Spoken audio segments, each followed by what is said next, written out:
This tutorial is about hypoxemia and how we measure it. Firstly, we're going to look at pulse oximetry and the difference between the oxyhemoglobin saturation that we measure in a blood gas and that we see on a pulse oximeter. We're then going to look at the oxyhemoglobin dissociation curve and the things that make it shift rightwards and leftwards. And finally, we'll look at how we quantify hypoxemia in a way that we can communicate with one another when we're talking about hypoxemic patients. And in that part of the tutorial, we'll talk about the alveolar gas equation, and then we look at the PaO2 to FiO2 ratio. Tutorial 12. Hypoxic respiratory failure, Part 1. This tutorial is about hypoxemia and how it is quantified clinically at the bedside. Previously, we looked at the causes of hypercarbia, and then we looked at anatomical and physiologic dead space as additional causes.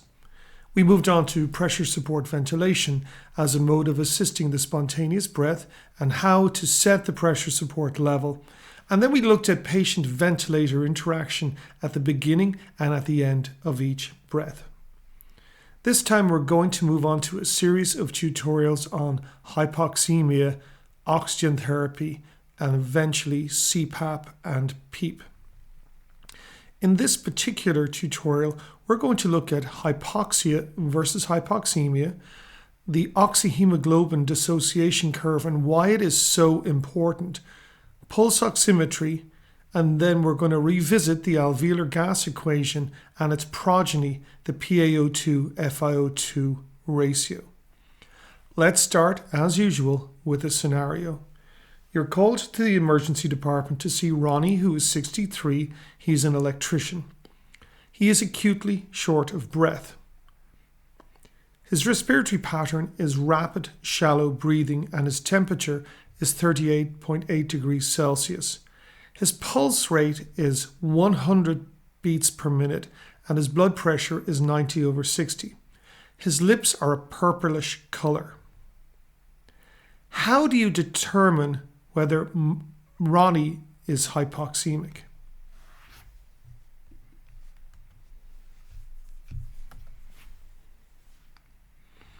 Well, the terms that you hear bandied around are hypoxia, hypoxemia, and anoxia, and these all mean slightly different things. Hypoxia refers to inadequate oxygen delivery to tissues to fulfill metabolic need. It is impossible to quantify until it's too late. Anoxia refers to tissue damage, usually to the brain, consequent of hypoxemia. Hypoxemia refers to a PaO2 number, that's the partial pressure of oxygen in the blood number, below which we believe that patients are in danger of hypoxia and then anoxia. And traditionally that number is lower than 60 millimeters of mercury or 8 kilopascals, depending on the altitude and the patient's underlying lung conditions. When we are assessing patients with hypoxemia, there are physical findings, non-invasive monitors, and invasive tests. Typically, we would examine the patient and we would identify overt signs of hypoxemia such as tachycardia, tachypnea, and cyanosis. A pulse oximeter would be placed and that would typically demonstrate a low oxyhemoglobin saturation, that's the SpO2, if the patient is not being currently treated with oxygen. We can also measure airway gases, most easily the inspired oxygen tension, and with appropriate monitors, the end tidal carbon dioxide, although one needs to be careful of the capnometry number in the absence of a sealed airway. In that setting, we can also measure end tidal oxygen. Invasively, the standard investigation is a blood gas, preferably an arterial blood gas. You can also measure a venous blood gas, but it's just a little bit trickier to really come to terms with venous blood gas and data. So an arterial blood gas, and that will demonstrate a low partial pressure of oxygen in the blood and a low saturation of hemoglobin, and that's the A-aO2. If a venous blood gas is performed, the SVO2, the saturation of hemoglobin in venous blood with oxygen is low. And we will look at all of these measurements in these tutorials. Let's go back to Ronnie.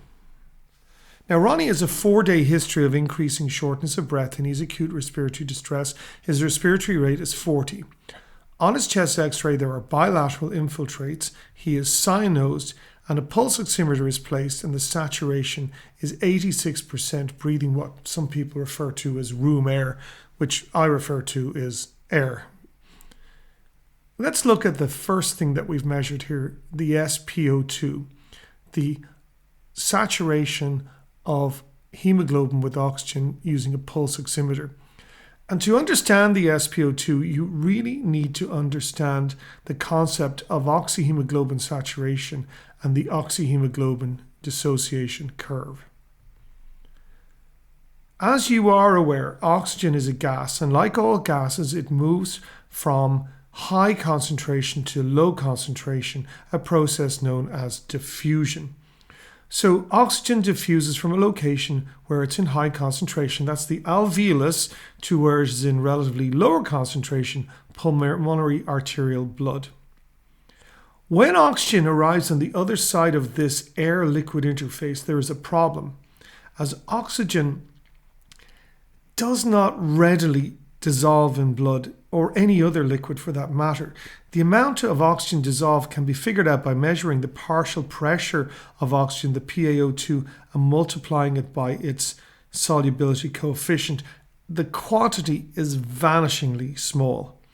Consequently, our ancestors evolved a transport protein that picks up oxygen in the lungs and releases it in the tissues, and that transport protein is hemoglobin. The percentage of hemoglobin that is saturated with oxygen is in proportion to the partial pressure of oxygen in the blood. But hemoglobin is made of protein, and it's the major intracellular component of erythrocytes. These are red blood cells. It also contains an oxygen binding molecule, and that is iron. Iron is a big component of hemoglobin. In fact, that's really what iron does in the body. It's the principal use of iron is to bind oxygen in hemoglobin. Now, at baseline, hemoglobin that hasn't any oxygen bound to it absorbs infrared light, and it's blue, and that's what it looks like. As oxygen binds to hemoglobin, the strength of the bind becomes stronger and stronger, progressively stronger. And each hemoglobin molecule binds 4 oxygen molecules, but the binding of the 4th is stronger than the binding of the 1st.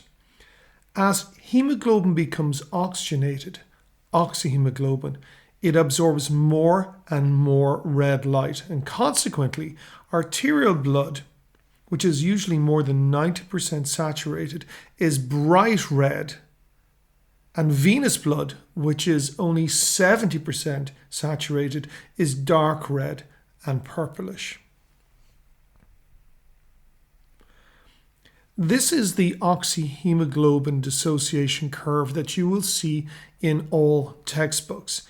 The x-axis, that is the horizontal axis, and on that axis you have the partial pressure of oxygen on the blood gas. On the y-axis, that's the vertical axis, you have the percentage of hemoglobin saturated with oxygen on the blood gas.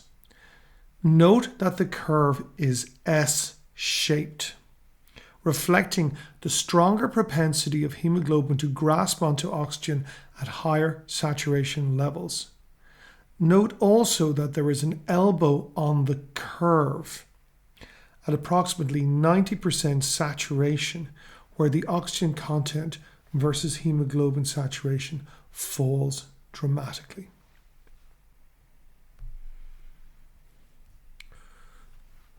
In this graph, you'll see that I put a little orange dot beside the A-aO2 of 100%, 70%, and 50% saturated, just to give you an idea of how powerful this S-shaped curve is. Now let's draw some lines intersecting here. At 100% saturated, normally breathing air, that translates to a PaO2 of about 100 millimeters of mercury, or 13 kilopascals. So that's your normal arterial blood. At 70% saturated, this is normal venous blood. There is a reduction in the partial pressure of oxygen down to 40 millimeters of mercury, or 5.1 kilopascals. That is a big drop from 100% to 70%. It's non-linear. There is an elbow on this curve and it drops off very rapidly. When we get down to 50%, the PaO2 is 25 millimeters of mercury, or 3.3 kilopascals, startlingly lower than where we started at 100%. So the difference between 100% saturation and 50% saturation is 75 millimeters of mercury, or about 10 kilopascals. In this cartoon, we have a diagram of a pulmonary artery. Now, remember, pulmonary artery is blood is mixed venous blood, and a single pulmonary capillary and a pulmonary vein that represents systemic arterial blood. The saturation of mixed venous blood in the pulmonary artery is 70%. And when you transpose that onto the oxyhemoglobin dissociation curve, that's 40 millimeters of mercury, or 5.1 kilopascals. When we look at the pulmonary vein, the saturation is 100%, and that translates to 100 millimeters of mercury, or 13.1 kilopascals. So again, just to re-illustrate that huge drop off you see going from the arterial to the venous side. Now, if venous blood contaminates the arterial side, such as what happens with ventilation perfusion mismatch, the patient's arterial blood is going to be dragged down this oxyhemoglobin dissociation curve down into the low 90s and perhaps the 80s, or worse into the 70s. And so that's why we really need to be very careful about how we look at this. A saturation in the 80s does not represent a 12% reduction in the PaO2. It represents a significantly greater reduction. And that's why most of us in clinical practice like to see that saturation exceeding 90%. Now let's move on to looking at our oxygen content of blood and oxygen delivery. Well, the first critical piece of information here is that each 1 gram per deciliter, or per 100 mils of hemoglobin, binds 1.34 mils of oxygen. In other words, if the hemoglobin level is 10 grams per deciliter, the binding capacity of hemoglobin, if it's fully saturated, is 13.4 mils of oxygen per 100 mils. Now there's a nice equation that I like to use that looks at the oxygen content of blood, and this is it here. It's 1.34 times the hemoglobin times the saturation plus 0.003 times the PaO2. Well, the first thing to look at in this particular equation is the last bit, the 0.003 times the PaO2. This represents the dissolved oxygen per 100 mils of blood, and it's determined by Henry's law. It's the solubility coefficient of oxygen, and that 0.003 is used for millimeters of mercury, not for kilopascals. I'm not going to overcomplicate this. So that's how much oxygen is dissolved in blood. And This is usually a very vanishingly small number because oxygen really isn't soluble in blood. It can be made more soluble by dramatically increasing the actual atmospheric pressure, and that this can be achieved in a hyperbaric medicine chamber, for example, for somebody who has carbon monoxide poisoning and their hemoglobin isn't available for binding oxygen. We can increase the dissolved oxygen by giving 100% oxygen at 3 atmospheres. The other part is the 1.34 times the hemoglobin. And the key thing to understand here is that nearly all oxygen in the blood is carried by hemoglobin. And that's the real player here. So if a patient is profoundly anemic, they can't carry an awful lot of oxygen. The saturation is a respiratory physiology component. So that is governed by the alveolar gas equation and the alveolar to arterial O2 gradient. It's also governed by the oxyhemoglobin dissociation curve. Now, in the subsequent examples, I'm going to use a hemoglobin of 15 grams per deciliter just for simplicity. I know that's not necessarily the normal hemoglobin level for most people, but it's just easier to work with. If the PaO2 was 100 millimeters of mercury, how much oxygen is dissolved in the blood? Well, this is the calculation, 0.003 times the PaO2.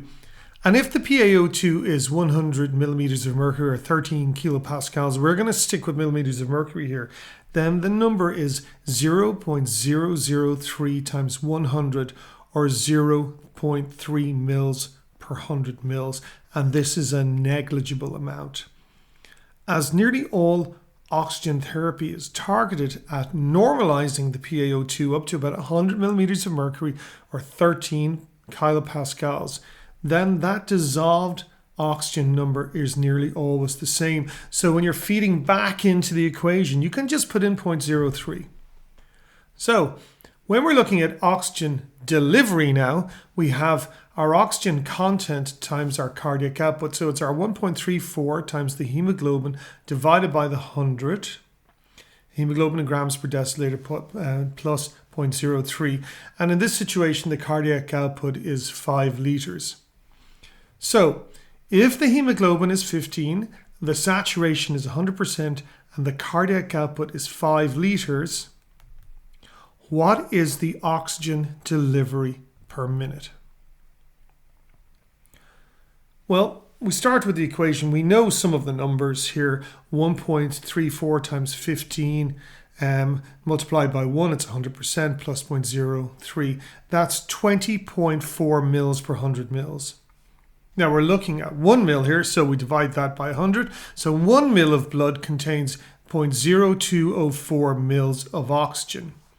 And we're going to take that number and multiply it by 5,000 to get the impact of the cardiac output. So 0.204 times 5,000 works out at 1020 mils per minute. That means that the amount of oxygen delivered per minute, all other things being equal, with a hemoglobin of 15 fully saturated blood is just over 1 liter per minute. This is really useful because you can use all kinds of monitors and measures for calculating oxygen consumption and be able to calculate out the difference between oxygen delivery and oxygen consumption. But that's for another day. Just to point out that this number here, 20.04 mils per 100 mils, is the arterial oxygen content. Let's move on to talk about pulse oximeters. Pulse oximeters measure SpO2, and they were introduced into clinical practice in the 1980s, and they completely revolutionized the safety of anesthesiology and then intensive care. And the idea of the pulse oximeter is very simple. It's based on the differential light absorption along the red to infrared spectrum by pulsatile blood. Oxygenated blood appears red because it absorbs light at 660 nanometers. Deoxygenated blood is blue because it absorbs and reflects light at 940 nanometers. That's infrared. The oximeter has 2 light-emitting diodes, one at 660 600 nanometers and one at 940 nanometers, and it filters out kind of non-pulsatile tissues. Consequently, the device is able to numerically identify both the saturation of hemoglobin with oxygen and the heart rate. Indeed, the area under the curve of the pulse waveform could theoretically be used to calculate out stroke volume, although arterial cannulae are superior. Here's a pulse oximeter, and it's a peg-like structure that springs closed around the finger. You can see the red light on the inside and the light receiver on the other side on the bottom aspect here. So you can see this is the light emitter and this is the light receiver. Here's the finger going into the oximeter, and note how bright the light is as the finger goes in there. And here it is on, and that's, anyone who's ever worked in a hospital will have seen these. There's all kinds of variations of these. Sometimes they're kind of rubbery and they snugly fit on the finger. Sometimes it's just an ear clip. And this is a picture of someone with a pulse oximeter on. This someone would be me. And you can see here we have our pulse trace, and which is characteristic, and our SpO2, which is measuring 99% here. In general, the SA02, that's the oxyhemoglobin saturation that you measure on a blood gas, and the SpO2, that's the number generated by a pulse oximeter by essentially using light as a way of measuring oxy and deoxyhemoglobin. They correlate very well. Now, there can be problems with pulse oximeters.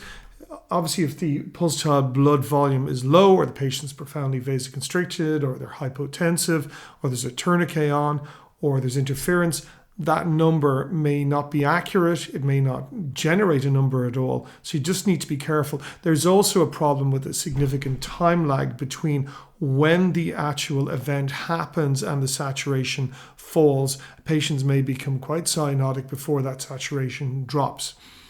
Also, regardless, it's important to remember that there is non-linearity of the number. 80% does not correlate with 10% lower than 90%. There is a significant drop in the oxygen content of blood when that number starts to drop into the 80s.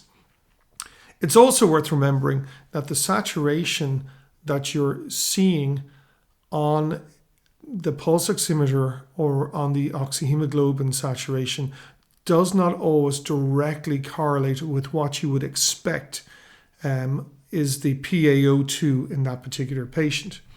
For example, we might be looking at a patient who has an SpO2 of 95%. This looks fine. And this may reflect the SA02 as well. And when you do a blood gas, this may measure, for example, a PaO2 of 80 millimeters of mercury or 10.5 kilopascals. And you're pretty happy with this and you think this is fine, and we can follow the saturation as a way of not, when we're making adjustments in the ventilator, the saturation may correlate. However, sometimes you take a blood gas and it's different than you would expect. And in this situation, the PaO2 is 68 millimeters of mercury or 9 kilopascals, which is significantly lower than you would expect if you just had that standard oxyhemoglobin dissociation curve. And the reason why this is that under different clinical conditions, hemoglobin behaves differently, and its affinity for oxygen changes in that sometimes it holds on more tightly to oxygen than you'd expect, and sometimes it holds on less tightly to oxygen than you'd expect, depending on what's going on. Now, in general, hemoglobin dynamically changes its grip on oxygen depending on where the hemoglobin is. For example, in the lungs, it really wants to pick up as much oxygen as possible, so it tends to bind really tightly to oxygen as it passes through the lungs. On the other hand, when hemoglobin arrives in the tissues, it really wants to loosen up its grip on oxygen in the tissues and release as much oxygen as possible, although that depends on how much metabolic activity is going on. Well, let's redraw the oxyhemoglobin dissociation curve. The curve does not always stay in the same position all the time. In fact, it dynamically moves rightwards and leftwards. For example, here we are drawing the curve right of where it started. And what this means is that for the same PaO2, the oxyhemoglobin saturation is lower. In other words, hemoglobin is holding on less tightly to oxygen in this situation than would normally be the case, and oxygen is released more easily. Well, where does this happen? Well, this happens in the tissues, in highly metabolically active tissue, such as the brain or in the muscles. And the more metabolically active the tissue is, the more oxygen is released. And the things that you would look for that might be associated with a lower affinity of hemoglobin for oxygen would be the things that are associated with more metabolic activity. The generation of organic acids such as lactic acid or ketones or carbonic acid. So when the PCO2 goes up, where there's more metabolic activity, there's also greater temperature. So patient may have localized hyperthermia. And there's also an associated with an increase in a metabolic byproduct known as 2,3-DPG, about which I'll mention in a minute. Now, conversely, there are times when the curve shifts to the left. Now you can see that for the same saturation, the PaO2 is lower. So, just like in the situation before that I gave you in the example, there is a lower PO2 for the saturation of, say, for example, 95% than you would expect.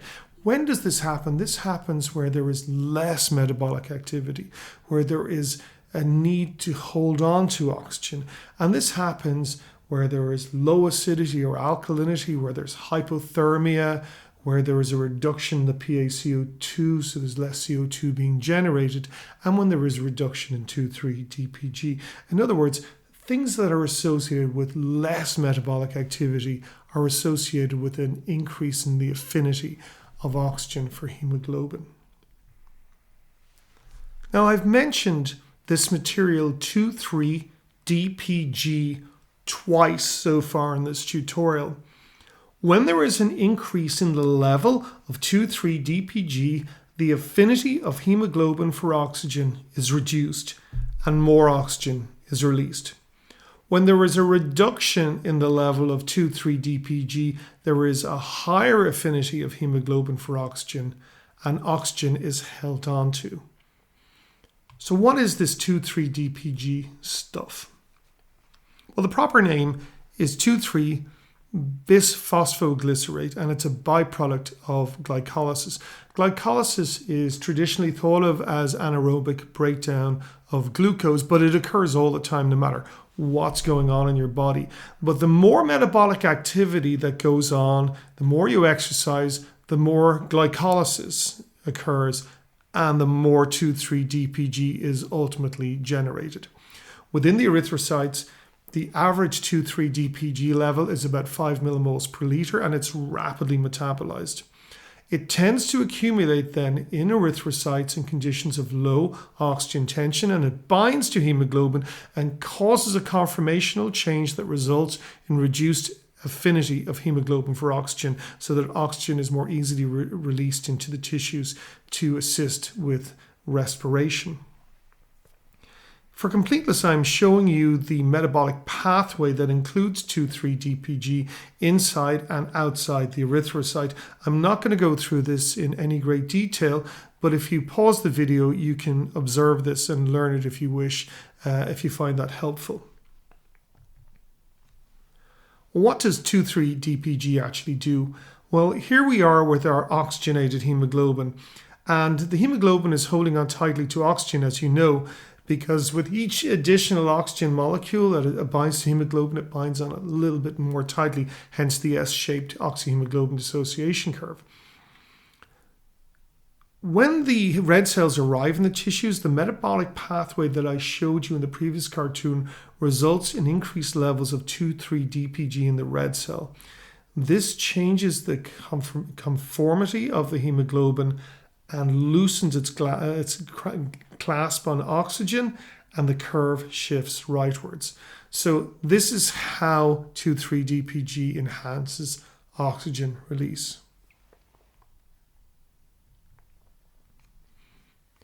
Going back to Ronnie, in his case, his saturation was 86%. So Ronnie is hypoxemic. We must do a blood gas to quantify the oxygenation deficit that Ronnie has, but what is the mechanism behind Ronnie's hypoxemia? And you will recall that Ronnie has a chest x-ray that shows bilateral infiltrates throughout the lung fields. And this means that he has all kinds of gunk and junk stuck within his respiratory tree. Usually we call this consolidation on a chest x-ray.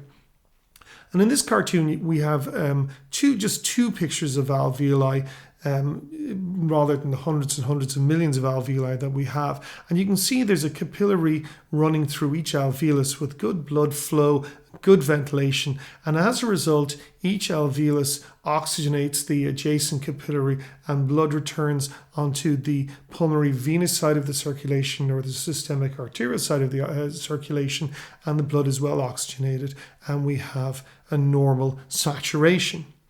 However, in Ronnie's case, what's happened here is that there is lots and lots of junk in the airways causing atelectasis and ventilation perfusion mismatch.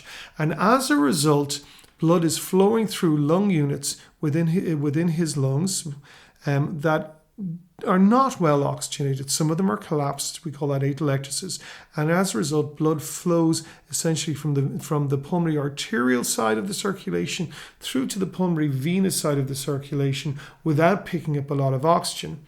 If sufficient lung units behave like this, then the blood that mixes up with the well oxygenated blood has poor levels of oxygen, and it all results in a lower oxyhemoglobin saturation arriving in the left side of the heart. And as a consequence of this, if you look at your oxyhemoglobin to saturation curve, you can see that his saturation will be low and his PO2 will be low. And this is what happens with right to left intrapulmonary shunt. And we will talk about that in the next tutorial. In order for us to discuss hypoxemia, we need to speak a common language.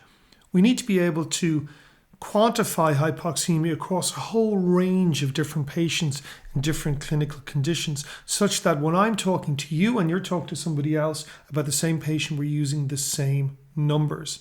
So we need a system. And the problem with using a blood gas number or a pulse oximetry number is that the framing is really important, because a PO2 of 100 millimeters of mercury is normal if the FiO2 is 21%. It is not normal if the FiO2 is 60%.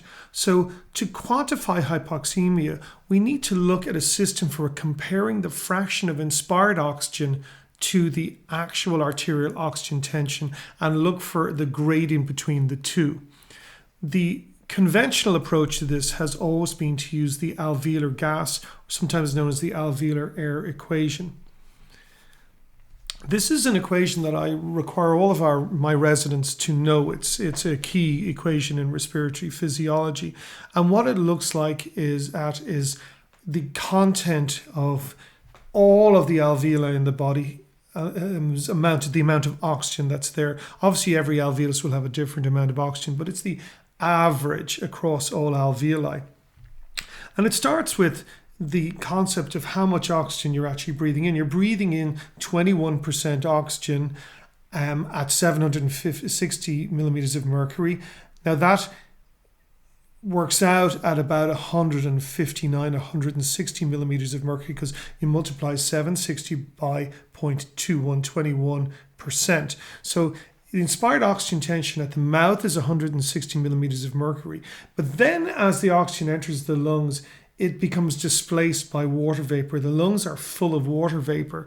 So the amount of oxygen that actually goes into the lungs and makes its way down to the alveoli is significantly reduced by this water vapor.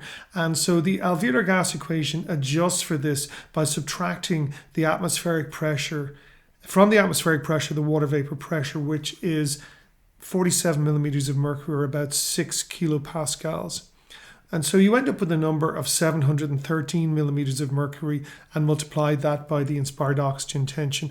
And that gives you the amount of alveolar gas that you think should be there. But of course, there is another gas there. Remember Dalton's law of partial pressures, and that's carbon dioxide. And so to really figure out how much alveolar oxygen is present, you must subtract the partial pressure of carbon dioxide. And the presence of carbon dioxide in this equation makes it quite useful. So the alveolar gas equation is the big A-O2, and it works out at 713 if you're at sea level, multiplied by the FiO2, which is 0.21 normally up to 1, which is 100%, minus the PaCO2 divided by a thing known as the respiratory quotient. The respiratory quotient is the proportion of CO2 produced per unit oxygen consumed. Now, if you eat nothing but carbohydrates, that number is 1. If you eat nothing but fat, that's about 0.5. For the average Westerner, we guesstimated at about 0.8. If you're really stuck, you don't know what to use 0.8 or just use 1. So it works out something like this. We have our FiO2, which is 160, going all the way down to the alveolar space where it's about 110 millimeters of mercury. Then there's a gradient between the alveolus and the artery of up to about 10 millimeters of mercury, resulting in the PaO2 of being at 100 millimeters of mercury. That gradient being the key component of how we understand the alveolar gas equation. So let's figure out the alveolar gas equation for Ronnie, our patient, who we met a little bit earlier on. Now, Ronnie has been given 40% oxygen by face mask, and his PaO2 on 40% is 60 millimeters of mercury or 8 kilopascals, and his partial pressure of CO2 is coincidentally 60 millimeters of mercury or 8 kilopascals. And let's figure out his P alveolar to P arterial A minus A-O2 gradient. And let's work the problem. Well, the first problem here is what is OR, and we're never going to know what this is going to be for Ronnie, so we'll just assume it to be 0.8. Let's multiply, he's on 40% oxygen, so let's multiply 7.713 by 0.4. And then we'll take away the CO2, which is 60 millimeters of mercury, divided by 0.8, the respiratory quotient. And that works out at 285 minus 75, or 210 millimeters of mercury. To calculate out the big A minus small a02 gradient, we need to subtract 210 from what is PaO2 is, which is 60, and that works out at 150 millimeters of mercury or 20 kilopascals. And that is a very, very, very large gradient. So it's pretty useful, that, but not terribly helpful, because the gradient doesn't really mean a lot to most people, and they find it confusing. And it's very, very difficult to come up with an easy quanta that passes information from one person to the next. I find this equation useful. It's a good teaching tool. There are situations that we'll discuss in subsequent tutorials where you must use it, but there are problems with this. First of all, the OR, I think, is quite frankly pointless. It really doesn't help. The gradient itself, it's very hard to get your head around if you don't do this every day of the week. Not really sure that there's a lot of evidence for each level of gradient, and we really just need a simplification for this. And I really find that the best use of the alveolar gas equation is to remind everybody that carbon dioxide is important to oxygenation. Well, there is a simple and modern method of quantifying hypoxemia. First, we notice that the patient here has an oxygen requirement. Typically, the saturation is less than 94% in a patient breathing air. And oxygen is delivered to the patient, and we know the FiO2.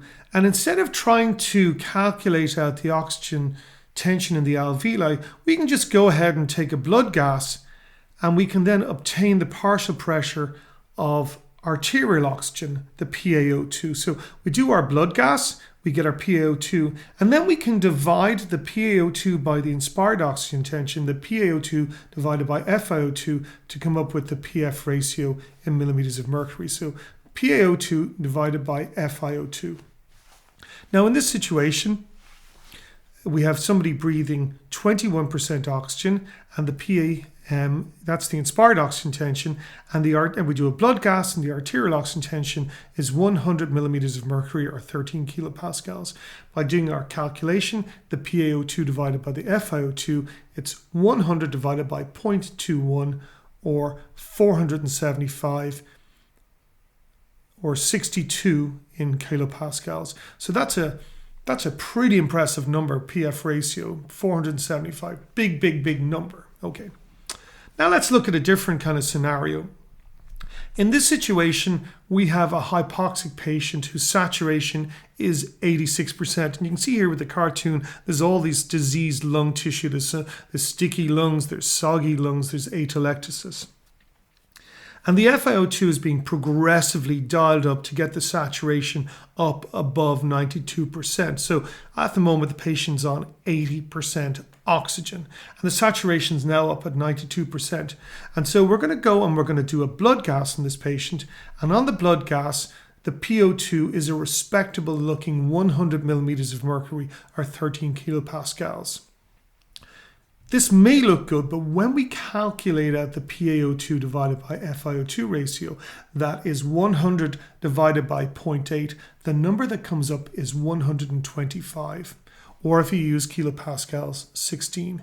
And that's a really low number. So when we're looking at this PF ratio, the lower the number, the worse the situation. So it's really handy to use, because everybody can tell by this number, the lower it is, the worse the patient is. And this is now universally used to quantify hypoxemia. In all of the research studies that have looked at acute respiratory distress syndrome, indeed a lot of the research into COVID-19, this was the number that was used. And so if we look at Ronnie, who has a PaO2 of 60 millimeters of mercury and an FiO2 of 0.4, then we can calculate out his PF ratio. That's 60 divided by 0.4, and that works out at 150. And that is a low number. So anybody who is used to using the PF ratio or is even familiar with this will know that this is quite severe hypoxemia. It's moderate to severe hypoxemia, and that Ronnie is in a bit of trouble. So it's a really useful tool to use this PF ratio, as it easily allows us to quantify hypoxemia. Now, how this is used in general works like this. Anything over 300 in the PF ratio is considered within normal limits, that the patient isn't really in trouble. Between 200 and 300, it's considered mild hypoxemia. Between 100 and 200, it's considered moderate hypoxemia. In my clinical practice, we consider 100 to 150 to be moderate to severe. That number 100 to 200 is just too big a leap. And so we consider 150 to be a tipping point for the patient. Less than 150 is a sign the patient's in real trouble. Anything less than 100 is severe hypoxemia. It is unlikely that that patient will manage without mechanical ventilation. So let's review this tutorial. In this tutorial, we looked at hypoxemia, and we looked at the saturation of hemoglobin with oxygen and the oxyhemoglobin dissociation curve. We looked at how pulse oximeters work, why we need both blood gases and pulse oximeters, and how the oxyhemoglobin dissociation curve shifts leftwards and rightwards. We looked at the Alveolar Gas Equation and the big A minus small A-O2 gradient, and then looked at the easier to use calculation known as the PaO2 FiO2 ratio, the PF ratio, which is usually calculated in millimeters of mercury, which may be problematic to you, those of you who work exclusively in kilopascals, but it is a universally used measure for identifying levels of hypoxemia. In the next tutorial, we will look at mechanisms of hypoxemia, and particularly atelectasis. We look at shunt and ventilation perfusion mismatch, and then I'll briefly introduce oxygen therapy. I'll see you then, and I guarantee you'll learn something.